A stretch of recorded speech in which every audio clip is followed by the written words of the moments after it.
పాకిస్తాన్ పరిస్థితి గతంలో ఎప్పుడూ లేనంత ఘోరంగా తయారైంది. ప్రస్తుతం తీవ్రమైన ఆర్థిక సంక్షోభంలో కూరుకుపోయింది. దీనికి చాలా కారణాలు ఉన్నాయి. భారత్ నుంచి పాక్ విడిపోయినప్పటి నుంచి భారత్ ఆర్థిక ప్రగతిపై దృష్టి సారిస్తూ సూపర్ పవర్గా ఎదుగుతూ వచ్చింది. కానీ పాకిస్తాన్ దేశ ఆర్థిక ప్రగతిపై దృష్టి సారించకుండా పాకిస్తాన్ ఆ దేశ సైన్యం, ప్రభుత్వాలు అన్నీ భారత్పై ఆధిపత్యం సాధించడం కోసం కుతంత్రాలు చేస్తూ కూర్చుంది. భారత్పై పగ తీర్చుకునేందుకు ఉగ్రవాదాన్ని పెంచి పోషించింది. ఈ ఉగ్రవాదం ప్రపంచ దేశాలకు విస్తరించి పాకిస్తాన్ అంటే ఉగ్రవాద దేశంగా ముద్రపడిపోయింది. ఈ కారణంగానే ఆ దేశం తేరుకోలేని విధంగా ఆర్థిక సంక్షోభంలో కూరుకుపోయింది. దూరదృష్టి లేని విధానాల ఫలితాన్ని ఇప్పుడు అనుభవిస్తోంది. నిజం చెప్పాలంటే ఒకప్పుడు పాకిస్తాన్ ఆర్థిక పరిస్థితి బాగానే ఉండేది. ప్రపంచ దేశాలతో పోటీ పడేంత గొప్ప స్థానంలో కాకపోయినా చెప్పుకోదగిన పొజిషన్ని మెయింటైన్ చేసేది. కానీ రాజకీయ అస్థిరత, ఆర్థిక సంక్షోభం పాకిస్తాన్ పరిస్థితిని అతలాకుతలం చేసేశాయి. దీంతో పాక్ స్థితి దయనీయంగా మారింది. తినడానికి తిండి లేక అక్కడి జనాలు విలవిలలాడుతున్నారు.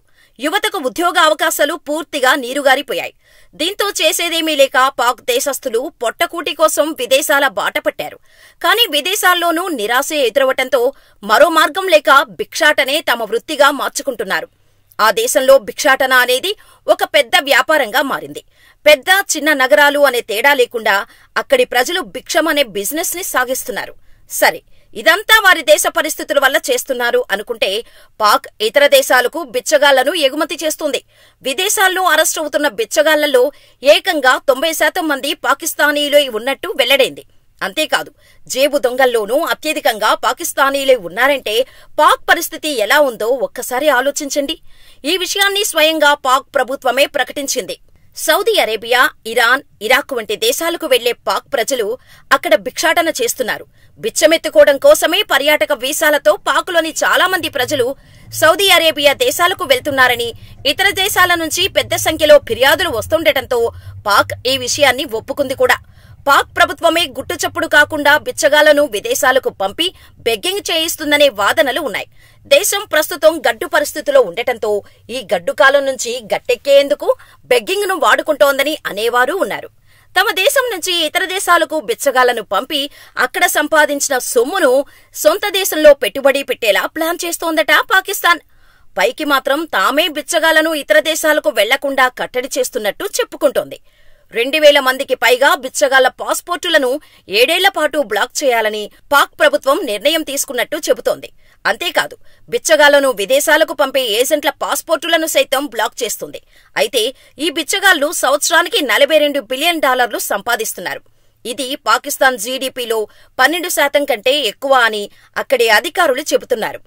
పాకిస్తాన్కు చెందిన చాలా మంది సౌదీ అరేబియా, ఇరాన్, ఇరాక్ వంటి దేశాలకు తీర్థయాత్ర లేదా ఉమ్రా కోసం వెళ్లి అక్కడికి చేరుకున్న తర్వాత భిక్షాటన చేస్తున్నట్టు తేలింది.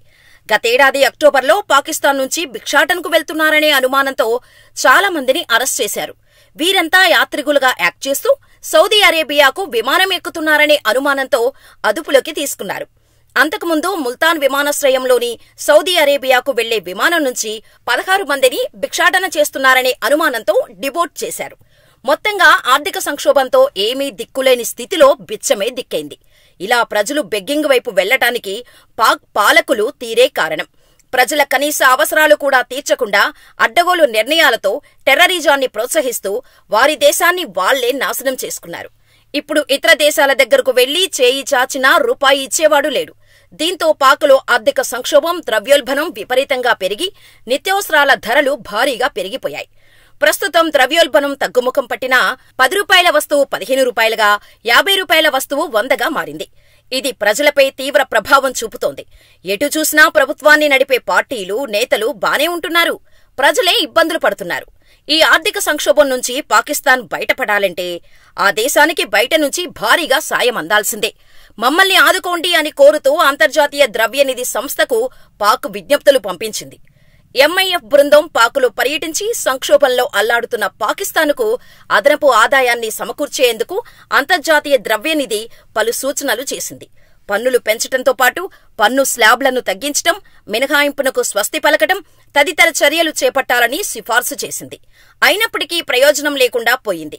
పరిస్థితి బాగున్నప్పుడు ప్రజల గురించి, పిల్లల విద్యా, ఉపాధి అవకాశాల గురించి ఆలోచించకుండా, అంతర్గత సమస్యలను పట్టించుకోకుండా ఇటు భారత్ను, అటు ఆఫ్ఘనిస్తాన్ను గెలుక్కుంటూ పోయారు. దీంతో ఇప్పుడు పాక్కు సాయం చేసే నాథుడే లేడు. పాకులో జరుగుతున్న ఈ నయా బిజినెస్ పై మీ అభిప్రాయాలను మాకు కామెంట్స్ రూపంలో తెలియచేయండి.